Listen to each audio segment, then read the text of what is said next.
ଗଞ୍ଜାମ ଜିଲ୍ଲା ପୋଲସରା ଓ ବୁଗୁଡାରେ ବିଜେଡି ପାଳିଲା ବିଜୁବାବୁଙ୍କ ତିରୋଧାନ ଦିବସ। ପୋଲସରା ନିର୍ବାଚନ ମଣ୍ଡଳୀ ପୋଲସରା ଓ ବୁଗୁଡାରେ ବିଜେଡି ପକ୍ଷରୁ ବ୍ଲକ ବିଜେଡି ସଭାପତି ସୁରେନ୍ଦ୍ରନାଥ ପ୍ରଧାନ ଓ ବୁଗୁଡା ନଗର ସଭାପତି କେ ତ୍ରିଲୋଚନ ଦୋରାଙ୍କ ତତ୍ତ୍ୱାବଧାନରେ ବିଜୁବାବୁଙ୍କ 29ତମ ତିରୋଧାନ ଦିବସ ଆଜି ପାଳିତ ହୋଇଯାଇଛି।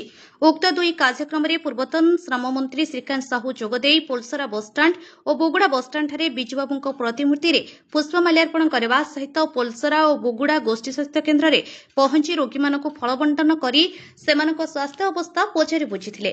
ବିଜେଡିର ସମ୍ପୃକ୍ତ କାର୍ଯ୍ୟକ୍ରମରେ ବ୍ଲକ ଅଧ୍ୟକ୍ଷା କଳ୍ପନା କୁମାରୀ ପ୍ରଧାନ, ଉପାଧ୍ୟକ୍ଷ କାହ୍ନୁଚରଣ ପରିଡ଼ା, ଏନ୍ଏସି ଉପାଧ୍ୟକ୍ଷ ସନ୍ତୋଷ କୁମାର ବେହେରା, ଜିଲ୍ଲା ପରିଷଦ ସଭ୍ୟ ଅଶୋକ କୁମାର ବିଷୋଇ, ବିକ୍ରମ ନାୟକ, ନଗର ସଭାପତି ଗୋପାଳ ସାହାଣୀ, କନକ ରାଉତ, ବନ୍ଥପଲ୍ଲୀ ସରପଞ୍ଚ ପବିତ୍ର ରାଉତ, ବିଜୟ ସ୍ୱାଇଁ, ଜକର ସରପଞ୍ଚ ଦୀପିକା ବାରିକ, ନିବାସୀ ପରିଡ଼ା, ନଗର ବିଜେଡି ସମ୍ପାଦକ ବାବୁଲା ପଟ୍ଟନାୟକ ଓ ବୁଗୁଡା ବ୍ଲକର ବ୍ଲକ ସଭାପତି କଦଳ ଖଟେଇ, ସୁଧାଂଶୁ ଶେଖର ପାଢ଼ୀ, କବିରାଜ ଗୌଡ଼, ସୁବ୍ରତ ରାଖଲ ଦାସ, କିଶୋର ବେହେରା, ଚିକୁ ବାରିକ, ମନୋରଞ୍ଜନ ଦାସ, ଜିତେନ୍ଦ୍ର କୁମାର ନାୟକ, କାର୍ତ୍ତିକ ସାହାଣୀ, ସନ୍ମଥ ସାମଲ, ସୂର୍ଯ୍ୟନାରାୟଣ ମହାନ୍ତି, ହରିହର ବିଷୋଇ, ଭାଗ୍ୟଲତା ରାଉତ, ଚିତ୍ରେଶ୍ୱର ନାୟକ, ନାରାୟଣ ସାହୁ ସମେତ ବହୁ ବିଜୁପ୍ରେମୀ ଉପସ୍ଥିତ ଥିଲେ।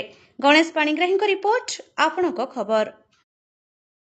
ଜଣେ ଆଦିତ୍ୟ ନେତା ओडिशा को पृथ्वी वर्षे परिचित करार जे मुख्य कलिंगर वीर विजुबाबुंकर आज हूँ 29तम श्राद्धवार्षिक।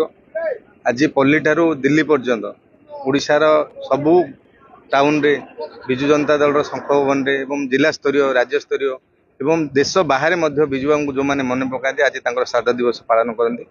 ओडिशा जो अवदान थिला ओडिशा को विकसित ओडिशा रे परिणत करने संकल्प नहीं आज भी लोक मैंने झुलुंट विजुबाबू। विजुबाबू थे कलिंगर बरपुत्र। आज आमर फल बंटन है विजुबाबू प्रतिमूर्ति माल्यार्पण है। काली तो आम सभा करूँ ये कार्यक्रम आम जारी रही। विजुबाबू आम जिते दिन पर्यटन विजु जनता दल समस्ते अच्छु विजुबाबू प्रत्येक कार्यक्रम विजु जनता दल पुलिसर निर्वाचन मंडली पालन कर। आप देखुए 300 ऊर्ध्व लोक आज जो मैंने विजु जनता दल कर्मी मैंने विजुबाबू भल पाँच से आज उपस्थित। अधिक खबर पाई आम चैनल को लाइक शेयर और सब्सक्राइब करंतु।